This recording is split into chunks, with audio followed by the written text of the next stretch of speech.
About 3 years ago, I started actively volunteering at Heathcote Botanical Gardens in Fort Pierce, and in the beginning, the first year or so, I was just putting plants in for them, mostly palms, and I wanted to show you guys sort of the results of those efforts, and I'll just do a quick tour of what I've put in.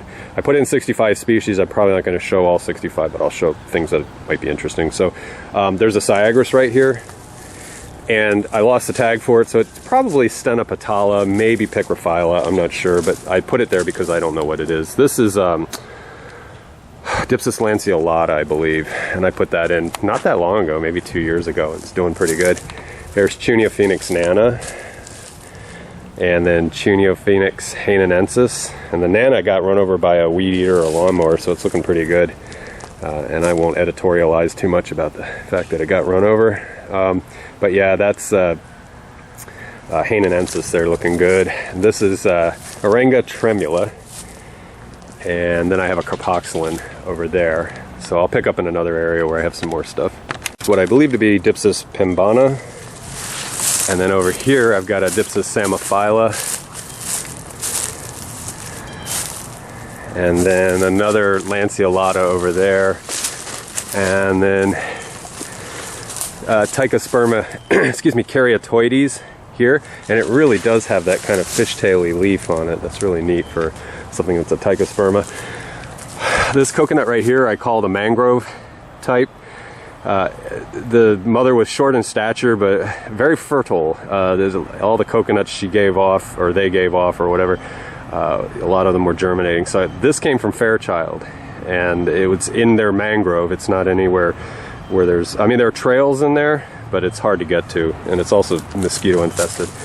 And this is a Panama tall from Fairchild, and then I have a Malayan red dwarf over here, coconut type from Fairchild, and that's a Fiji dwarf from Fairchild. And so I will disclaim now, so nobody gets triggered, that I had permission to get all of these coconuts from the curator of collections at Fairchild. In fact, in my catalog of videos, there's a video of me working with the curator of collections and the botanist there, getting truckloads of Macapuno coconuts and doing an experiment with them. So I've been collaborating with them for a few years now. So anyway, this is used to be Willikia disticha, but I think it got lumped into Arenga. And if you know, you can correct me or straighten me out on that. But it's formerly Willikia. This is Corypha umbriculifilera, or umbriculifilera, however that's pronounced. And then I have a Corypha utan buried deep in these cocoa plum here. I don't know if you can see it, but it's right there. It's deeply shaded, but I wanted it to come out of the shade and emerge out because it's got a big space to grow into here. In fact, they're only about 20 feet apart, these two Corypha, and they may still clash with each other, but who knows. This right here is a Nawasi tall from Fairchild again, Nawasi tall. And this is a Laguna tall, which doesn't look very good. And I would be amazed if this is cold stress, because we've gotten to the low 40s. And this thing might be something else. It might be a disease, but it looks terrible. So we'll see if it comes back. If not, no biggie. Arenga, it's either caudata or what's the other one? I can't remember. I'll think of it in a minute. This is another one of those Willikias. I think this was, I think it's densiflora now, but now it's probably Arenga, but it is formerly a Willikia. There's a Carpentaria. There's a couple of, what are they? Normandii here, and they're water lovers, and I have to hand water, and it's not, it's not ideal for them to be where they are. This is Caryota monastatia, doing not bad. I had two of them here, but one of them got ripped out of the ground malfeasantly. And Arcana Phoenix, I want to say this one, yeah, I don't know. The tag's down there somewhere. Shoot, it's not Tuckery Eye. Yeah, anyway, it's one of the, it's not the more common Arcana Phoenix. This is an unknown fishtail. This is a, shoot. Anyway, I'm not going to belabor the video. Cryosophylla, but I don't know the species. It was just, the Montgomery auctions had it as just species. And there goes a bobtail cat. And That, I think, is just another Carpentaria. Myolensis, I think, is what that one is. Yeah, again, it's one of the ones that aren't as common. And then I have a couple of unknown Coccothrinax here. They could very well be hybridized, but they're doing okay. So that's this section. I'll go to another section in a minute. Stop here. There's another Coccothrinax there. So, okay. In another section, we've got this. I bought this as Livistona kimberliana, and it got split out into Cerebus, and then it's been a couple of species in Cerebus, and I haven't bothered to keep up. This is Arenga pinnata, Vicia pachycladus, doing really well. Unfortunately, all these palms have to get dug up and put in containers because they're going to turn this into a parking lot here. Beccaria phoenix alfredii, thanks to my friend Keith. This is a Syagris, most likely Orinocensis. I think I lost. The other thing it might be is Amara, but I think it's Orinocensis. Amara kind of looks different. And Copernicia that my friend Keith gave me. I got the name written down, but I always forget. So if I think of it, I'll put it in the description for anybody that cares. I was able to get blanket flower established here, which it's not hard, but it took a while of casting seeds, and they finally started coming up. And those are Gauzia Gomez Pompey. And there's a little Borassus here. You can see that little one leaf sticking up. And then I had another Borassus over here, but they just recently weed-eated, so I'll wager that they weed-eated it, but I think it lived just despite them. There's a tamarind tree that I put in. None of these name tags correspond. They were just my efforts to keep them from killing the plants. So that's jackfruit, and then there's a Antidesma here, and I can't remember the species on it. That, again, my buddy Keith, if you're watching, props to you, sir, for giving that to me. These are all coming out too, because apparently this is all going to be parking lot, so I'll take us to another section now. Up in the quote-unquote rainforest collection, there is a Bactris gassipes spineless right there. And we'll go in to the rainforest proper. I planted, let's see if it's still alive. Oh, I don't remember what the hell that is, but it's special. I have no clue. I'd have to go. I wrote everything down on their accession sheet a couple years ago. I accessioned not only what I had, but what they had too. And I think there are over 115 species now. This was a little Chamaedorea that was, I don't know if it's Ernst Augusti, but it's one of those cool little biped things. Oh, and there's a Pelagodoxa there. That was one of the really nice rare things that was on board before I started throwing things in. Anyway, they had probably about 50 species before I got my hands on this place, and now they have I put about 65 in. So this right here it's Penanga, and I want to say this is species Yellow Crown Shaft from Jeff Marcus, and it's not demonstrating that very well, but I think that's what that is. And this is Penanga philippinensis, and then sort of the more ubiquitous Penanga coronata there. So hopefully that's been tentative for a while now, but hopefully it comes around. These are Chamaedorea tepe holote, or tepe gelote, but I would like to say the silent J there, or the soft J. And I love these things. And it's called pacaya, I think. It's an Botanical used as a starch in the east coast of northern Mexico or central Mexico. I think that's all I planted here. There's a poor liquala that was here before I got here. I don't know what it is, but I try to care for it. I had a Borassidendron in here, but I think it died. And through nobody's fault, I just think it cashed out. It was right there. I know that's totally uninteresting. Let's see. This is Syagris. I believe that's Kellyana. I could be wrong. And then I put a Majesty palm in there. And while I got this thing rolling, let's just keep going through here. There's a Calyptric Halix elegans Boalac, again from Jeff in Hawaii. Doing well. It got cold damage the first year I put it in because we took the low 30s a couple nights, but it's been doing fine otherwise. This is another Dipsis lanceolata, Astracarum murumuru, doing fairly well. It's throwing that nice kind of bifid leaf like the Pelagodoxa does. Heterospathe cagayensis, thanks to my friend down in Loxahatchee. Hooked me up with that. Elizabeth Sperry at Design Source Botanicals to complete the thought. This is Heterospathe alata. Does very well on the Treasure Coast. Pretty much insurable. I had a intermedia there. I was starting to do a heterospathe collection. That's the second intermedia, and that one cashed out too. So they're just giving me the unambiguous declaration they don't want to be here. This was a Heterospathe nigrocensis, but somebody took their anger out with a choppers or something and cut it up, but it's coming back.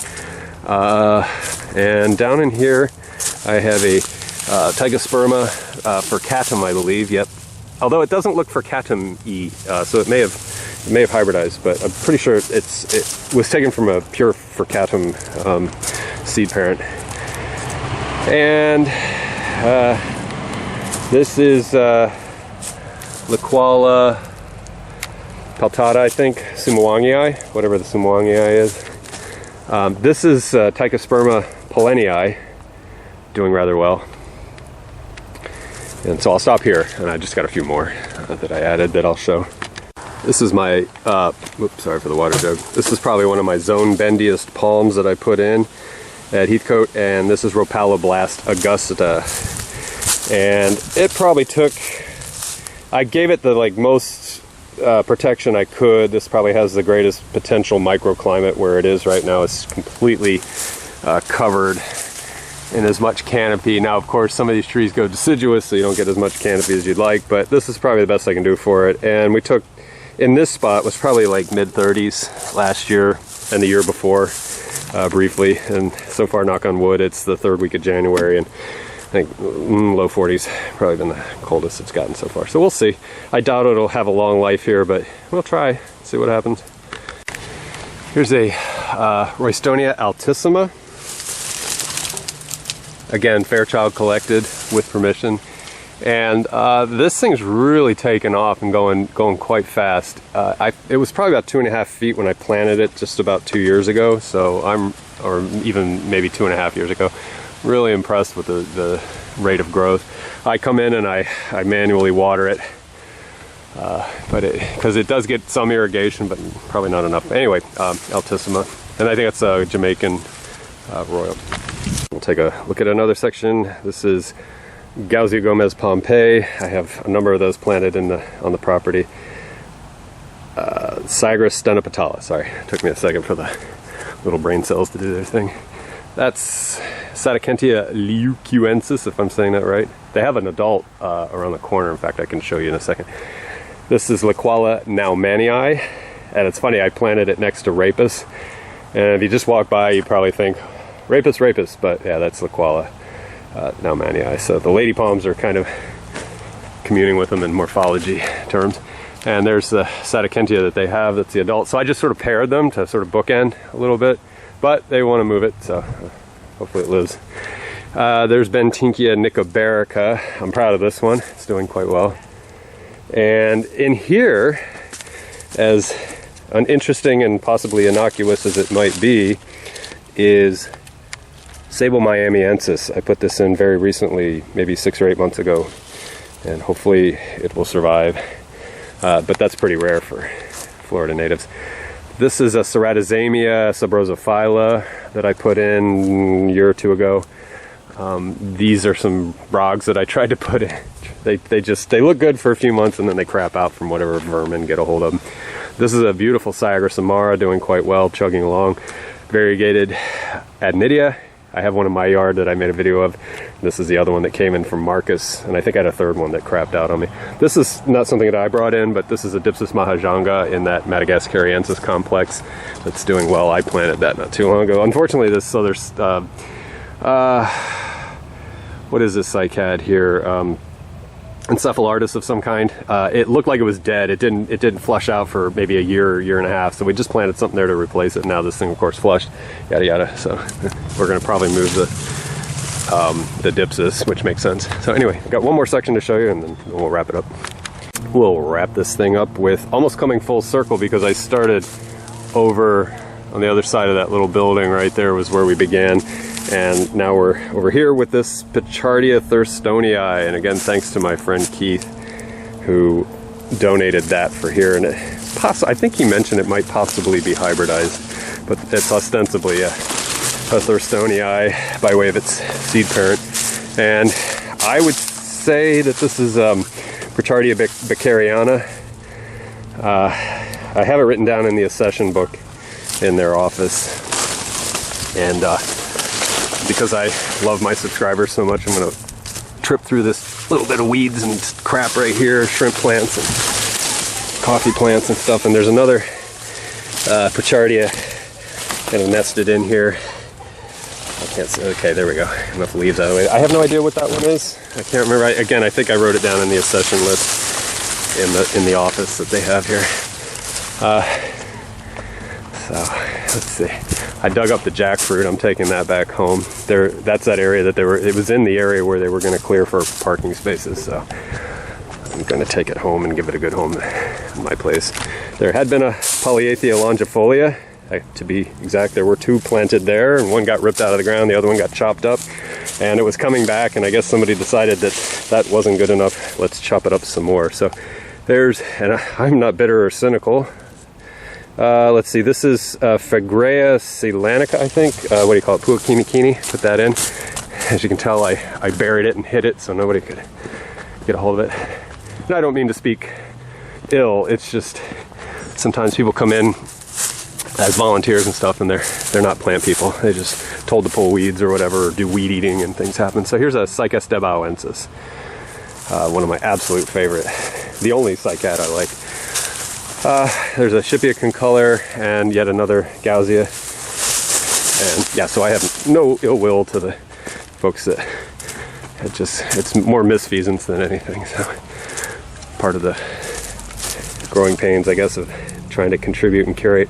This last thing is Guanabana, and I'm going to dig this one up too and take it home. More because it is just probably too cold sensitive for here. It got defoliated last year. It looks great. Again, we've, knock on wood, we've only gotten to the low 40s, like 44 or something like that this year. But it's still way early. We got another 6 weeks of potential problem, cold weather stuff. So anyway, Guanabana to round things out, and I'm about to dig that up.